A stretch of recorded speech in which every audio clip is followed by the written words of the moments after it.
Well, people of the internet, it's that time of the season again where Behavior has decided to nerf a killer that has just released into oblivion. I'm of course talking about Springtrap's FNAF chapter in Dead by Daylight, which was predicted to be the biggest chapter ever in DBD's history, and a lot of people have even gone as far as to say that this is the biggest chapter that Dead by Daylight will ever get. And from the looks of the stats of the game and how the player base has doubled in like a week, they might be right. The only way I personally see Dead by Daylight hitting these numbers again in the future is if they give the game a free-to-play model. That, and maybe a few other ways. But that's a topic for another time. Right now, Dead by Daylight is enjoying a massive amount of success, and it's all because of one character, Springtrap. And you would think that since he's the reason that DBD's player count has doubled, the developers would make him a killer that feels strong to play, with variable options to his playstyle. Well, you'd be wrong, because a handful of his add-ons and even one of his perks have been nerfed. You've probably heard about some of these already, so let's get straight into what I think is ironically his biggest nerf. So, post-recording kill switch here, as I was editing this video, I loaded up the game and to realize they actually nerfed Springtrap's add-ons again. So he was nerfed out of the PTB and then they actually nerfed him about 2 days ago again, a lot of his add-ons. Or at least his best ones anyways, because, like, of course, basically all the add-ons I have on screen got nerfed again, while only 3 of them got a small buff. And out of all of these nerfs, the biggest one was to Bonnie's guitar strings. This allowed you to see the generator's progression based on the color of its aura when you were trying to teleport between doors. That was huge for Springtrap. It gave you actual map awareness without needing to stop and guess which gen to go to. You could patrol smartly, prioritize pressure, and make real-time decisions based on information. It was one of the best add-ons that he had, if not the best. And now it's been gutted. The undetectable duration has been completely removed, not just reduced, deleted. Like, what even is negative 100% undetectable duration supposed to mean? It's like you coded in a negative effect as if it's some kind of joke. And as for the security guard's badge and streamers, they weren't even remotely oppressive. They were niche stealth options for players who wanted to run a creative mind game heavy Springtrap build. But no, let's gut those. Let's strip 50% undetectable down to 25 because, what? A handful of survivors got spooked by not seeing a red stain, I guess? Let's be real, nobody was dominating with these add-ons, not security badge and streamers anyway. They were fun, they were rewarded planning, creativity, and map knowledge, not brute force, not tunneling, not camping, just intelligent play. But instead of encouraging that, you nerfed them for pretty much no reason. If this is how you treat killer variety, don't be surprised when every other match becomes the same boring nonsense. Stop nerfing personality out of your killer's behavior. By far the biggest nerf Springtrap got wasn't even a direct nerf to him or his add-ons, it was a nerf to one of his perks. That perk was Haywire. Now in the PTB a lot of people were saying that Springtrap had 2 good perks and 1 perk that wasn't really that good. Phantom Fear showed you the aura of a survivor for 2 seconds after that survivor looked at you. This would also cause that survivor to scream, letting you know they were nearby. Pretty interesting perk, the only downside was that it also had a 60-second recharge timer. Help Wanted would make your basic attacks recover 25% faster for 60 seconds. After a generator you kicked earlier gets completed. I bet I got most of you with the first half of that description. This was the perk that most people were saying was useless since you had to quite literally lose a generator to activate it, and it only worked for 60 seconds. But by far the most interesting perk Springtrap came with was Haywire. This perk would activate when an exit gate reached 50%. If a survivor stopped opening a gate after the 50% threshold, the exit gate progress bar would regress at 50% of the opening speed. This would give the killer a 10-second window to interrupt the survivor and secure the area, and this would work well if there was a survivor on a hook right near the exit gate, so you could watch both hook and exit gate at the endgame. And the exit gate would also regress during this time. Now this perk on its own wasn't super useful since all survivors had to do was just open the gates entirely and not 99 them. But there is another perk that exists that could have made this perk viable. But before we talk about that perk, let's discuss the perk's nerf. Now, Haywire only activates when an exit gate reaches 80% progress. 80%. But hey, at least the bar goes down at 100% speed.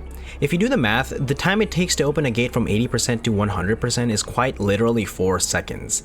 This means that from when the gate progress bar hits 80%, you have 4 seconds to go and interrupt the survivor from opening the gate, otherwise they get the gate open and it's GG's for the killer. Let me put this into perspective for everyone.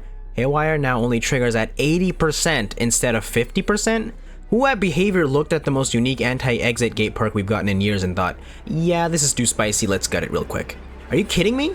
We finally had a perk that actually punished survivors for tap and running the gates, and you nerf it into the dirt? By the time a survivor hits 80%, they're a sneeze away from finishing that gate. You're telling me Haywire just twiddles its thumbs until they almost open the gate, and then it kicks in? Oh, now it regresses at 1% per second? Wow, cool, that's gonna help out a lot. So unless I have teleportation powers, they're just gonna finish the gate before I even get there. Oh, and if a survivor brings Wake Up, it's automatically a wrap for the killer before he even gets a chance to try out the perk. Terrific. Now I mentioned that there was a perk that actually would have made Haywire actually usable, and that perk is Remember Me. If Remember Me is used correctly, it can increase the time it takes to open an exit gate from 20 seconds to open to 50 seconds to open an exit gate. And with Haywire, if the killer stopped you from opening it, the gate progress would go back down. This increases the 4-second window to 10 seconds, which again isn't crazy powerful, but this is the current version of Haywire, not the nerfed version. In the PTV version, or the pre-nerf version of Haywire, you originally had a 10-second window to stop the survivors from opening the gates. If you were to combine this with Remember Me, that 10-second window would increase to 25 seconds. So you would have had 25 seconds to interrupt the survivor from opening the exit gate, which is understandably a longer period of time. So all this begs the question, why was Haywire so severely nerfed? If getting a certain effect at endgame of all places is already taking 2 perk slots, then surely it's not that OP, right? Because even killers like Nurse, Blight, the Ghoul, or Dracula would have a hard time defending both exit gates for a long time. And if you're in a position where you can watch a hooked survivor and the exit gate, then you've basically secured a kill, and survivors would get punished for playing too altruistically. And although it's true that even the strongest killers in the game would struggle to defend both exit gates forever, there is one killer that can do this indefinitely, and that killer is the Singularity. By placing bipods at both exit gates and equipping both Haywire and Remember Me, you can not only delay the survivors from opening the gates, but you can quite literally hold the game hostage by keeping survivors off the gates. Combine this with some of the Singularity's add-ons and suddenly you're bouncing between gates with relentless speed and awareness. Survivors are forced into a lose-lose situation. They either risk committing to the gate and eat the regression plus a long Remember Me timer, or they tap the gate and get instantly denied by your teleport.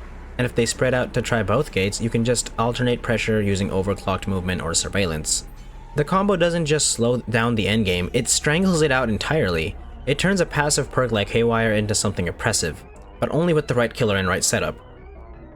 So there you have it, right? The reason to why Haywire was nerfed, because apparently Singularity exists. An interesting example of a perk being nerfed and other killers being punished because a stronger killer exists. This is why Dead by Daylight will never be what most people consider a balanced game, because this is the inverse of healthy balancing. Rather than encouraging creative perk combos and niche strategies, Behavior's decision here sends the message, if a perk works too well on even one killer, then no one gets to enjoy it. Meanwhile, killers that could have genuinely benefited from Haywire, like Trapper or Pig, who already struggle in the endgame, are now left with a perk that barely functions unless paired with very specific setups. It punishes experimentation and ultimately just funnels everyone back into the same stale meta builds. It's a classic case of overcorrecting based on outliers, and in doing so, it killed one of the most creative anti-exit gate mechanics we've seen in a while.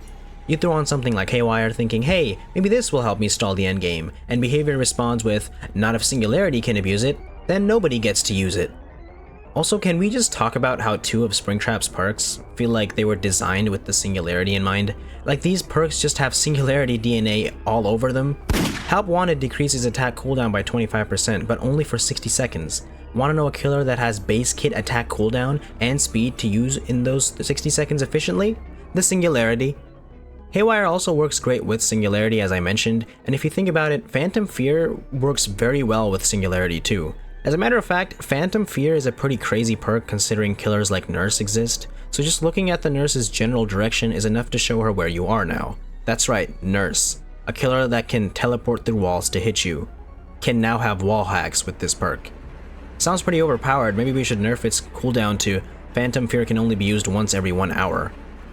So what does all this tell us? It tells us that Dead by Daylight's balance philosophy isn't about promoting smart plays or creative perk synergies, it's about putting everything in a box, duct taping the lid shut, and labeling it safe for the meta. Haywire had the potential to shake up the endgame, not by being broken necessarily, but by being different. It asked killers to think, survivors to commit, and both sides to play the game strategically. And instead of leaning into that potential, Behavior saw one killer, just one, and using it well, and decided, nope, shut it down, nobody gets to have fun with this perk. It's lazy, it's frustrating, and it's the exact opposite of what perks are supposed to offer. Variety, creativity, and options. So here we are back to the same meta, where every killer runs the same 4 perks, every survivor 99s the gates, and any spark of innovation is snuffed out because it might be too effective somewhere down the line. And you know what else this teaches us? Playing A-rank killers is the only way to truly play this game well and have good build options. Balance in Dead by Daylight doesn't reward diverse builds, it punishes them. It pushes everyone into the same funnel. Play Nurse, play Blight, play the Ghoul, play Singularity or Dracula if you're feeling spicy, because at least then your perks actually do something. At least then you know that even if behavior nerfs your build, those killers can still brute force wins even when nerfed. Meanwhile, the B and C tier killers get dragged into the dirt entirely. It doesn't matter that they needed that perk to stand a chance, because the one top tier killer turned it into a lockdown tool, it's gone for everyone now. With that being said, let me know what you think about these nerfs to Springtrap's add-ons and his perk Haywire. Also, let me know what you think about Springtrap's perks working better on Singularity than Springtrap himself. Like and subscribe, and I'll respond to your comments as soon as possible. Killswitch out.